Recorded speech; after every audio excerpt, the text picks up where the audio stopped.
Hello friends, मैं नीता भास्कर आप सभी लोगों का अपने यूट्यूब चैनल पर स्वागत करती हूँ। और 11th क्लास की हिस्ट्री एनसीईआरटी और आज से शुरू करेंगे 6 चैप्टर। ठीक है, तो इसमें कालक्रम थोड़ा सा देखेंगे 1300-1700 के बीच। ठीक है, इसमें यहाँ तक हम लोग कवर करेंगे और ये सब चीजें थोड़ा सा हम पर इम्पोर्टेंट फैक्ट्स हैं, ये सब हम थोड़ा देख लेते हैं, फिर हम शुरू करेंगे इसे ये विषय 6। ठीक है, तो पहले थोड़ा सा हम चीजें देख लेते हैं, कालक्रम आदि ये इनमें से क्वेश्चन पूछ सकता है। और बस इतना कहना चाहती हूँ कि अगर वीडियो आपके लिए हेल्पफुल साबित हो और पसंद आए तो जरूर लाइक करा करिए, जरूर कमेंट किया करिए, और चैनल पे नए हैं तो प्लीज जरूर सब्सक्राइब कर लें और बेल आइकन जरूर प्रेस कर लें, जिससे नई वीडियो की नोटिफिकेशन भी आपको मिलती रहे।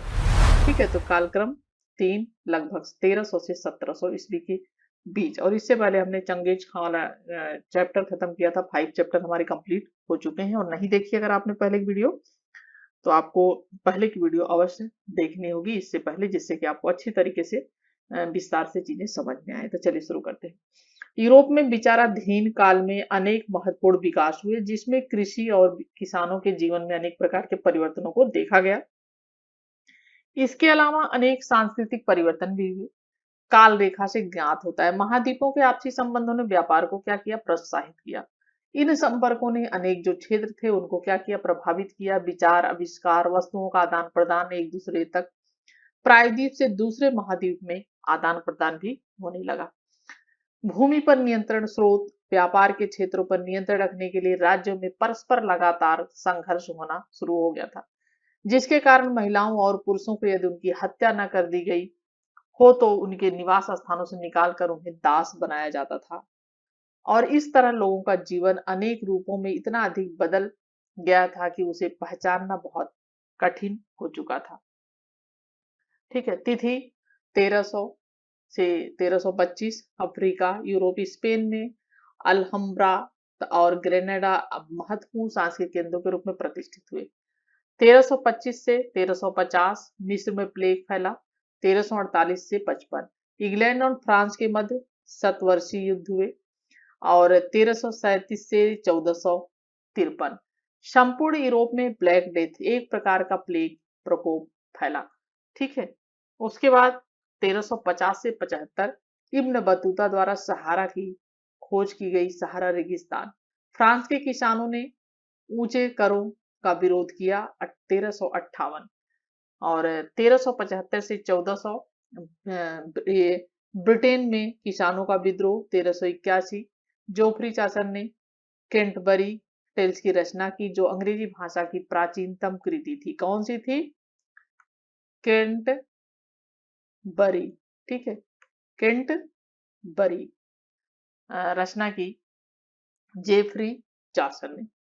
ठीक है, उसके बाद 1400 से 1425 पुर्तगालियों ने दास व्यापार और 1442 में प्रारंभ किया। 1425 से 50, ठीक है, पुर्तगालियों ने दास व्यापार 1442 को प्रारंभ किया। उसके बाद है 1450 से 75 पश्चिम अफ्रीका में सोंघाई साम्राज्य की स्थापना, जिसका उद्देश्य सहारा के पार व्यापार का जाल बिछाना था। और पुर्तगालियों का अफ्रीका के पश्चिमी तटवर्ती 1471 के बाद क्षेत्रों में आक्रमण और बस्तियों की स्थापना। यूरोप में पहली मुद्रित पुस्तक का निर्माण इटली के लियोनार्डो दा विंसी, चित्रकार, वास्तुविद और अन्वेषक, इनका नाम आपने जरूर पढ़ा होगा, इटली के लियोनार्डो दा विंसी। उसके बाद 1475 से 1500 पुर्तगालियों ने बोकोंजो राजा को ईसाई बनाया। इंग्लैंड में 1485 में ट्यूडर वंश की स्थापना। 1500 से 1525 अफ्रीकी गुलामों को अमेरिका में गन्ने की खेती के लिए ले जाया गया। ऑटोमन तुर्की ने मिस्र पर विजय प्राप्त की। दक्षिण अमेरिका में उपजी कॉफी को यूरोप में पहली बार 1517 तथा तंबाकू, चॉकलेट, टमाटर और तुर्की का भी पहली बार प्रयोग किया। और मार्टिन लूथर ने कैथोलिक चर्च में सुधार किए। आपने सुना होगा मार्टिन लूथर की। उसके बाद है 1525 से 1550 कोपरनिक ने सौर परिवार इस सिद्धांत को प्रस्तुत किया। 1343, ठीक है। उसके बाद 1550 से 75 विलियम शेक्सपियर और 1564 से 1616 इंग्लैंड के नाटककार, और इनकी कहानियां आपने पढ़ी सुनी होंगी, शेक्सपियर की। ठीक है। 1575 1600 जचरियाज जेनसन ने माइक्रोस्कोप की खोज की। कब खोज की? 1590 का दशक था वो। ठीक है। माइक्रोस्कोप जब खोजा गया, क्या नाम था उनका? जच रियाज। ठीक है, क्या नाम था? जच रियाज। ठीक है, रियाज। और उसके बाद है 1600 से 1625, नाइजीरिया का वही राज्य अपने चरम शिखर पर था और यहाँ धातु कर्म के अनेक केंद्र थे। प्रथम उपन्यास डॉन क्विक्सोट को स्पेनी भाषा में 1605 में लिखा। क्या नाम था? डॉन क्विक्सोट को स्पेनी भाषा में 1605 में लिखा गया। और 1625-50 विलियम हार्वे ने यह दिखाया कि रक्त हृदय से पंप होकर शरीर में जाता है। कब बात पता चली है? रक्त जो है, वो खून जो है, वो हृदय के पंप से होकर हमारे शरीर में जाता है। ये विलियम हार्वे ने यह दिखाया। 1650 से 75 पुर्तगालियों ने कांगो राज्य को नष्ट किया। 1662 लुई 14वां फ्रांस का शासक बना। 1638 से 1715 1675 से 1700 पीटर महान। 1682 से 1725 ने रूस का आधुनिकीकरण किया, पीटर महान ने। ठीक है, इतनी सब चीजें हम इसमें पढ़ना शुरू करेंगे। ठीक है। उसके बाद है तिथि एशिया 1325। ये सब है विजयनगर साम्राज्य की स्थापना। ये दक्षिणी एशिया, चीन में, ये एशिया की बात है। चीन में मिंग राजवंश और विजयनगर साम्राज्य की स्थापना, ये हम पढ़ेंगे दक्षिण भारत में। क्षेत्रीय सुल्तानों का अभ्युदय, ऑटोमन तुर्कों का कुस्तुनतुनिया पर अधिकार। वास्को डी गामा भारत आया 1498 में। कब आया था? 1498 में वास्को डी गामा भारत आया। 1500 से 1525 पुर्तगालियों का चीन में प्रवेश, इनका विरोध और इन्हें मकाओ की ओर खदेड़ा जाना, एशिया और की बात है ये, और वो यूरोप की बात थी। 1550 से 75 प्रथम आपकी नाटक जापान में प्रस्तुत किया गया। फारस के शाह अब्बास 1587 से 1629 ने यूरोपीय सैन्य प्रशिक्षण प्रणाली को लागू किया। अकबर का शासन भी हम देखेंगे। बाबर ने 1525 से 1550 के बीच उत्तरी भारत में मुगल साम्राज्य की स्थापना। पानीपत का प्रथम युद्ध हुआ था 1526 ईस्वी में इब्राहिम लोदी और बाबर के बीच। ठीक है। उसके बाद है 1600 से 1625 जापान में तोकुगावा शोनुगुन British India East India Company की स्थापना इधर 1600 ईस्वी में हुई। 1625 से 50 डच लोगों को छोड़कर समस्त यूरोपीय व्यापारियों को जापान से व्यापार करने पर रोक लगाई गई।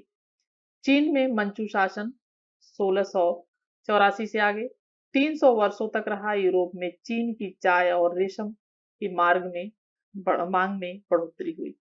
ठीक है, 1675 से 1700। और चलते हैं कालक्रम 3 या चल रहा है। और अमेरिका की बात करते हैं 1305 से 1325। ठीक है, जो भी ये चल रहा है 1300 से शुरुआत है इसकी। इधर अमेरिका की, उधर यूरोप की, उधर एशिया की। टेनोक्टिलान मैक्सिको की एग्जेट राजधानी, यहाँ के भवनों, मंदिरों, सिंचाई प्रणालियों, लेखा प्रणाली के लिए विख्यात। उसके बाद ठीक है, ऑस्ट्रेलिया प्रशांत महासागरीय द्वीप है ये। और 1450 से 75 इनका लोगों ने पेरू पर अधिकार किया। ठीक है। और कोलंबस वेस्ट इंडीज पहुंचा था। कब पहुंचा था? 1492 में पहुंचा था। 1500 से 1525 मैक्सवे स्पेन की विजय हुई। स्पेनी नौचालक मेगलन प्रशांत महासागर 1519 में पहुंचा। 1525 से 1550 फ्रांसीसी अन्वेषक कनाडा पहुंचे। 1550 से 75 स्पेन की पेरू पर विजय हुई 1572 में। डच नाविक अनायासी ऑस्ट्रेलिया पहुंचे थे। उसके बाद 1625 अमेरिका ने इंग्लैंड ने उत्तरी अमेरिका में अपनी प्रारंभिक कॉलोनियां बनाई 1607 में। और सबसे पहले गुलामों को पश्चिमी अफ्रीका से वर्जीनिया 1619 लाया गया। और 1625 से 50 डच लोगों ने न्यू अम्बेस्टरडम की खोज की, जिसे आजकल न्यूयॉर्क कहा जाता है 1626। ठीक है, अम्बेस्टरडम जिसे क्या कहा जाता है? न्यूयॉर्क। और उसके बाद मैसाचुसेट्स ने प्रथम प्रिंटिंग प्रेस की स्थापना की 1600 1935 में।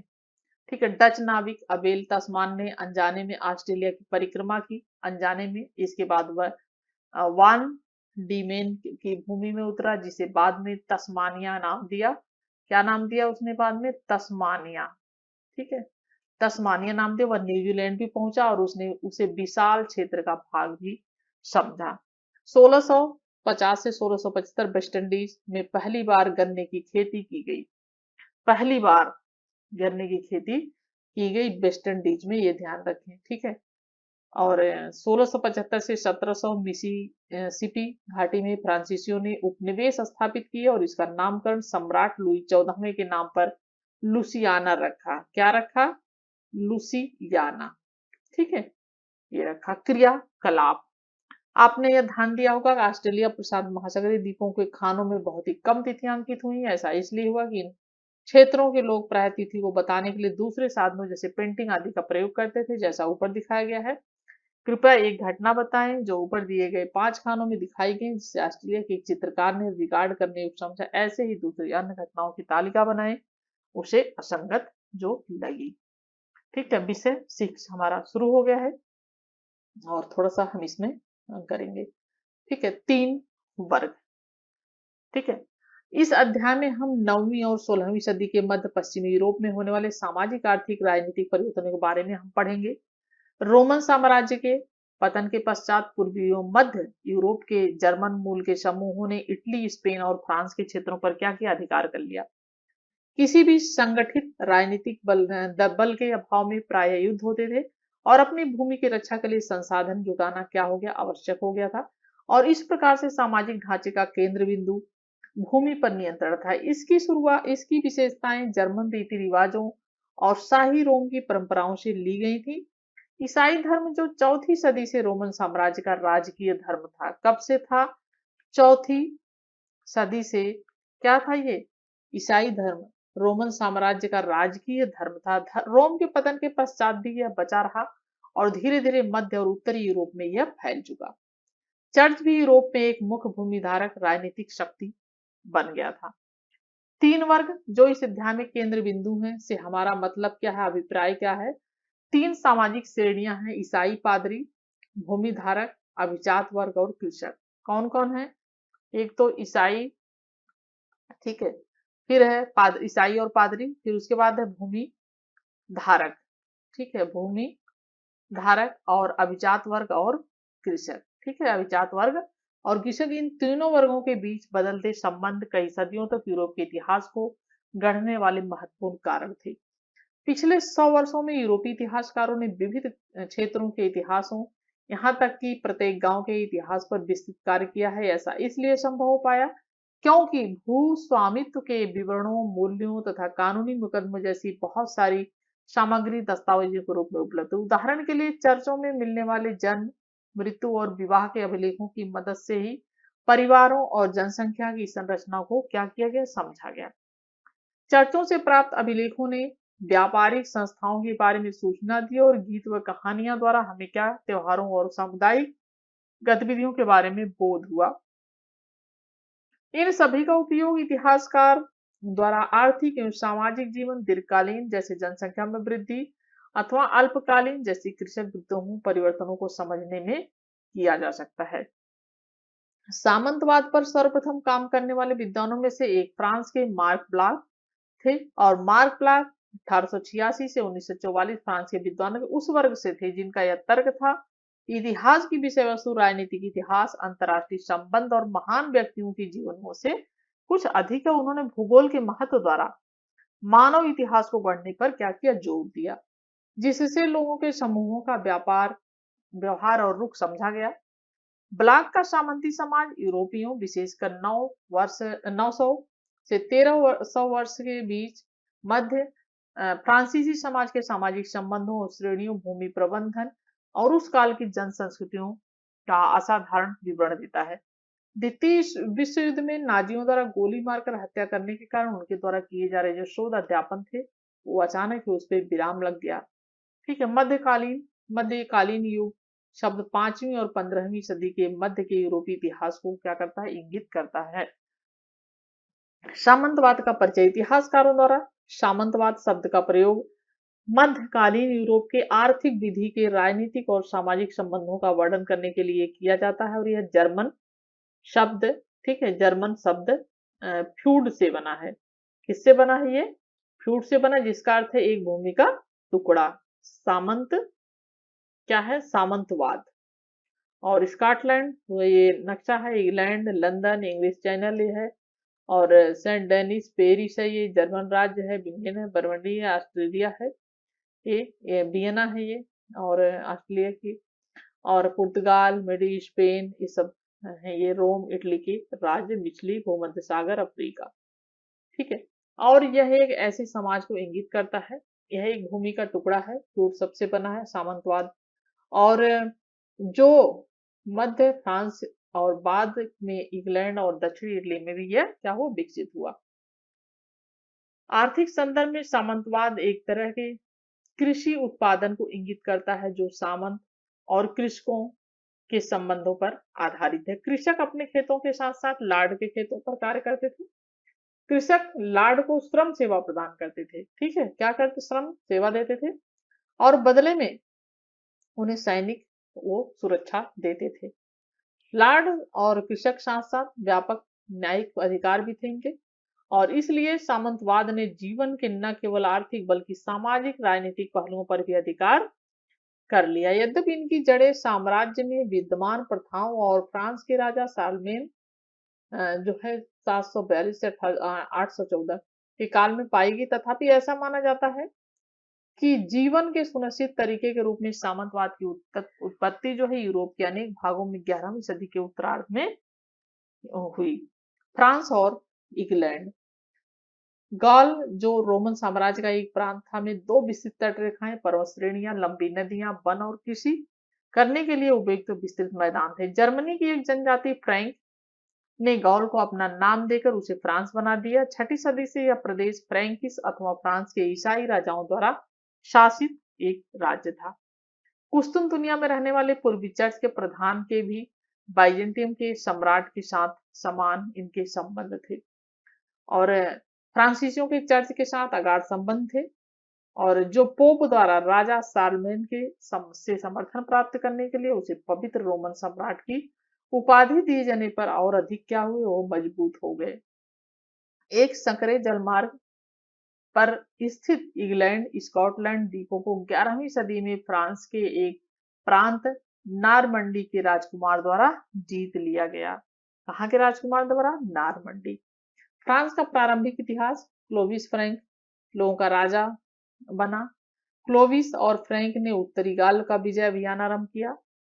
क्लोविस और फ्रैंक लोग धर्म परिवर्तन करके ईसाई बने। 496 714 चार्ल्स मार्टन राजमहल का मेयर बना, और 751 मार्टल का पुत्र पेपिन फ्रैंक लोगों के शासक को अपदस्थ करके शासक बना, और उसने एक अलग वंश की स्थापना की। विजय अभियानों ने राज्य का आकार दुगुना किया दिया।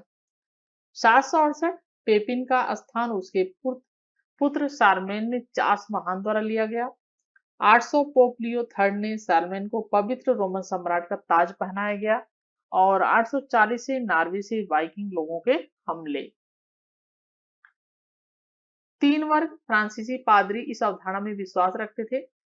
प्रत्येक व्यक्ति कार्य के आधार पर 3 वर्गों में से किसी एक का सदस्य होता है। एक बिशप ने कहा है कि यहाँ वर्ग क्रम में कुछ प्रार्थना करते हैं, दूसरे क्या करते हैं? लड़ते हैं, और शेष अन्य जो है वो क्या करते हैं? कार्य करते हैं। इस तरह समाज मुख्य रूप से 3 वर्ग पादरी, अभिजात और कृषक वर्ग में क्या हुआ था? वो बट गया था, बना हुआ था। और 12वीं सदी में बिगेन आवेश हिल्डेगार्ड ने लिखा है कि कौन चरवाहा अपने समस्त पशुओं, गायों, गधों, भेड़ों, बकरियों को अंतर किए बिना एक अस्तबल में रखने की सोचेगा। इसलिए मनुष्य ने भी अंतर स्थापित करना आवश्यक है, जिससे वे एक दूसरे को तबाह न करें। ईश्वर अपने रेवड़ में अंतर रखता है, चाहे स्वर्ग पर अथवा पृथ्वी पर। उसके द्वारा सबको प्यार मिलता है, परंतु उसमें कोई समानता नहीं है। आवे शब्द सीरिया के अबा से लिया गया है, जिसका अर्थ है क्या है? पिता। ठीक है, अर्थ क्या है? पिता है। एबी एबट या एवे से संचालित था।